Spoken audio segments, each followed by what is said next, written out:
I think after that poem, we're done. Let's go have a beer. Now, I don't know what I can either add or subtract from that.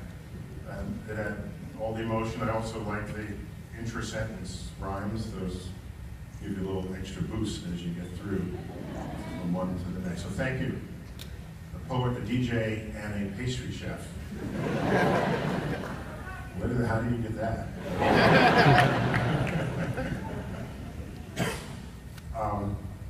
Thanks for coming out for all this. I only see like tiny fractions of the upper parts of people's heads in the back row. Do we see each other? Are we? Okay.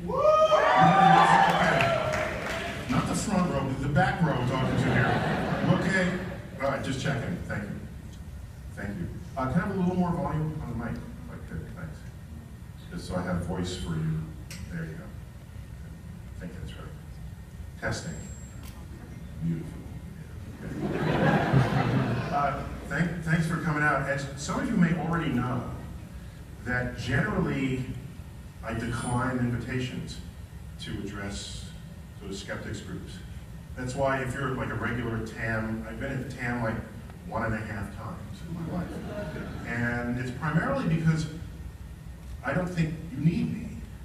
There are other places in the world that would need the messages I have, where they're in need of some perspective that they perhaps never even knew existed.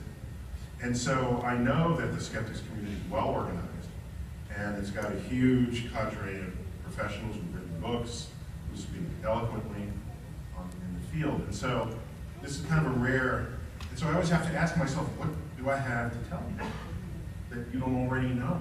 And it's hardly anything, I think. So I put together some stuff here. So we'll just go step by step, okay? And if you're bored, just wait until like the next slide. Maybe it'll be okay for you. I just want to manage your expectations. Because you gave me a standing ovation before I said anything. So it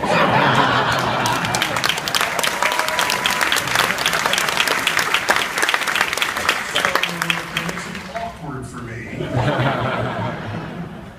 Because now I have to live up to it after the fact. Aposticon. That's just an awesome word. I don't even know what it means, but it's an awesome word. It sounds like you're ready to like get down to something. Come to Aposticon. Yeah, I just want to share with you my view of science and society and how that manifests culturally, politically, and sociologically. And that way we touch a lot of buttons, and I want to make sure we have quality time for questions and answers after this. So there will be 2 mics set up in the aisles, I've been told, and because I really care how you see the world, you sort of emissaries of these messages, and so I personally will look forward to that part of the scene. So I learned from Joe Nickell. Some of you may know that he's the sort of peripatetic explorer of claims of ghosts. And he always used to open his talks this way. So I'm going to open my talk in exactly the same way. Ready? Talks such as these tend to be loosely veiled commercials for some book the speaker is trying to sell you. And this talk is no exception.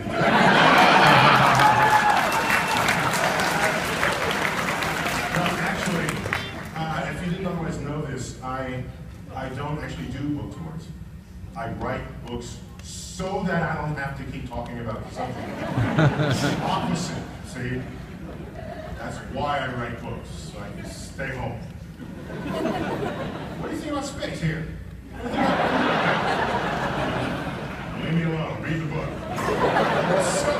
So if I'm going to speak to an audience, we're going to talk about stuff that doesn't fit neatly in any book that's been written yet. And that way we have our own sort of relationship this evening. It's not a copy of something else or something you could have done separately from having attended this evening. So that's how I view my relationship to an audience. But while we're there, I just want to highlight a... no, I'm just very proud of this. This was a 6 DVD series on stuff we don't know anything about in the universe.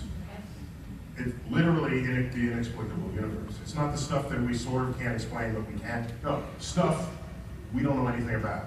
And it seems like that would be a really easy lecture series to give. Dark matter, don't know anything about that. Dark energy, you don't know anything about that either, you know? These are fast lectures, but there's a lot of how science works that goes in behind that, and how we arrive at an understanding of what it is we don't know. And I think there's not enough of that kind of discussion out there, so that you can round out the full understanding of not only the methods and tools of science, but how and why they get applied. And a big part of tonight will be to highlight much of that. And I just want to start out reflecting on science and pop culture. I've been a little busy lately, as some of you may know.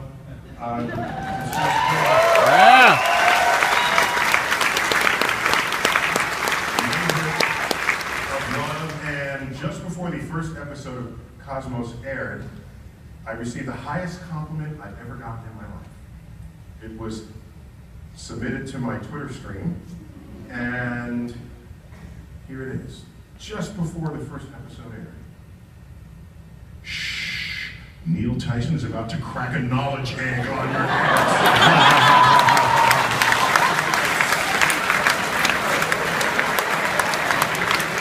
So I said, yep, that's, yep.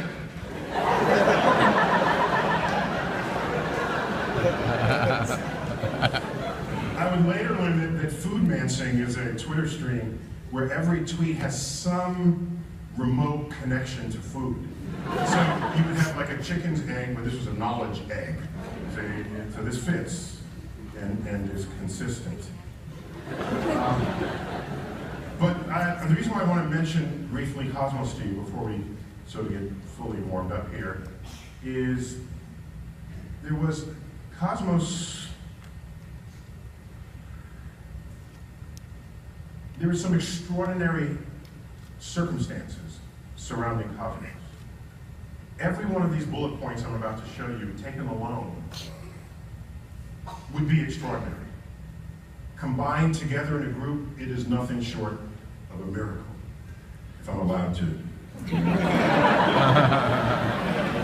Watch out.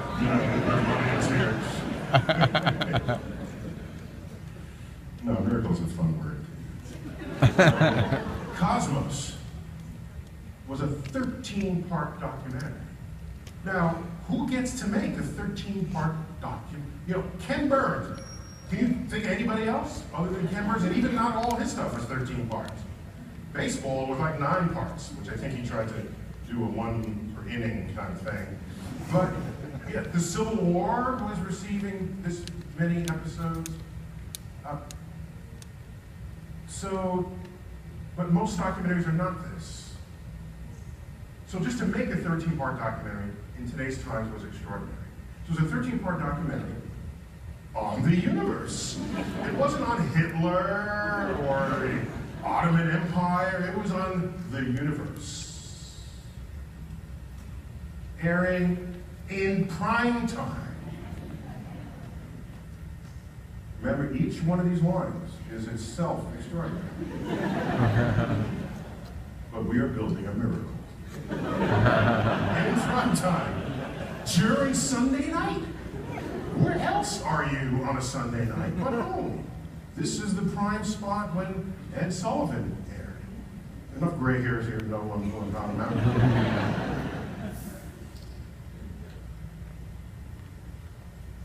On network television, Cosmos was not relegated to the science ghetto in the upper parts of the... If you get stuck in the science, then the people who watch you already know they like science. So what good is that? 13-part document on the universe, in prime time, during Sunday night, on network TV, on Fox TV.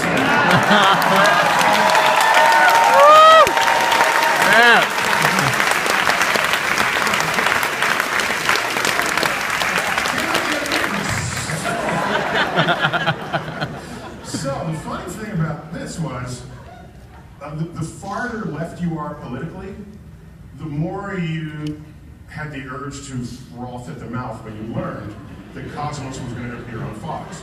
I would say this to people, and they would shake, and they would. And I say, why are you? What accounts for this neuropsychological fit you're going through? Worried that Fox might try to alter the product from the original legacy established by Carl Sagan 34 years ago. But they only thought that because of how far left they were. I have come to learn, now 3 times appointed by George W. Bush, I've been all up and down the spectrum. And I've found that the farther left you are, the broader is the brush with which you paint the rest of the world. And so there are nuances that you may miss. Sometimes they're not even nuances. For example, if you paint Fox that way, you're probably thinking exclusively about Fox News. But what else is Fox? Fox is 20th Century Fox, which brought Avatar to the screen.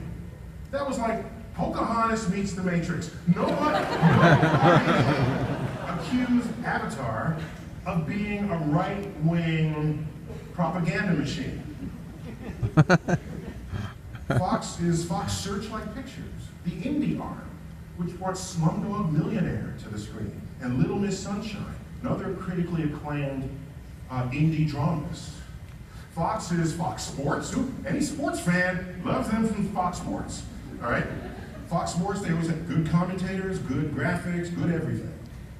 Fox is Fox Business. Fox is also Fox Network. And on that network, it is known for the acerbic liberal commentary in The Simpsons. So, how is it that you're branding this? Not only The Simpsons, look, Fox had Glee.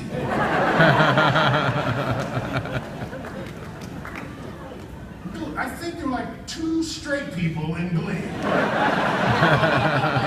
prime time on Sunday night. So you can't, you have to sort of look closer, right? You don't want to be branded as blind in one extreme as you like to brand other people blind on the other extreme. So Cosmos landed on Fox in prime time. Now, perhaps you didn't know this. Oh, those who would froth at the mouth. Fox also owns 3/4 of National Geographic, National Geographic Channel. That's what enabled Cosmos to appear in 181 countries. Wow. And in 47 languages. Woo! So, this told me that science is trending, not only in the country, but in the world. Because any one of these would be extraordinary. Put them all together, there's no other way to understand it. But that there were important elements of pop culture that were coming to embrace science. And so you were all sort of participants in that happening. So I just want to publicly express my thanks that you are an audience, you are a consumer of science, and you are a part of what this became in that final state. So I just want to publicly thank you for that. So, no, I'm applauding you. Now, I have to, many of you know, well, who here doesn't know anything about me? Raise your hand. You can be honest, I'm not going to. I was dragged to this talk. So be honest. Anybody? Yo, ain't that